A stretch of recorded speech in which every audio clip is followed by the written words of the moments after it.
ఇచ్చే హృదయం. అందరూ చెప్పండి, ఇచ్చే హృదయం. చప్పట్లు కొట్టాడు గట్టిగా. హల్లెలూయా.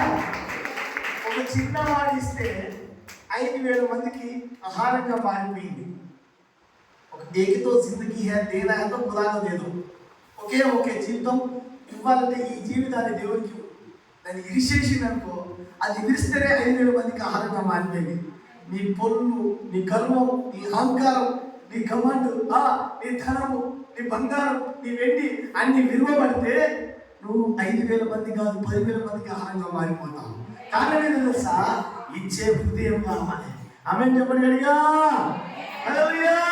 మీరు మార్పునంది చంటి బిడ్డల వంటి వారు అయితేనే మీరు పరలోక రాజ్యం వెళ్తారు కదా. ఆ చంటి బిడ్డలకు ఏమున్నది? చూచే మనసు ఉన్నది. ఆ చంటి బిడ్డలకు ఏమున్నది? ఇచ్చే హృదయం ఉన్నది. ఇంకొక చిన్నది ఉంది. ఆ చిన్నదాని పేరు రోదే. వచ్చి తలుపు కొడుతున్నాడు. నువ్వు పిచ్చి చేసిందా నీకు? పాటలైందా? పిచ్చి లేసిందా నీకు? పేదలు ఎందుకు వెళ్తాడు? పేదలు చేతిలో ఉన్నాడు.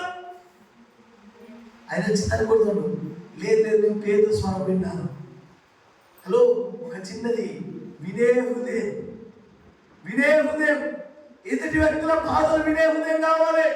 ఎదుటి వ్యక్తుల కన్నీరు అర్థం చేసుకొని దాని గురించి వినేవాళ్ళు కావాలి. బడబడ చెప్పడం కాదు, ఇతరుల బాధలు కూడా వినాలి. ఆమేన్ చెప్పండి. హల్లెలూయా. ఇంకొక చిన్నవాడు ఉన్నాడు.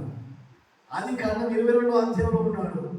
ఆయన నాదా ఇక్కడ కలవమై నాదా, ఇక్కడ బలిపీఠం ఉంది నాదా, గొర్రెపిల్ల కావాలి.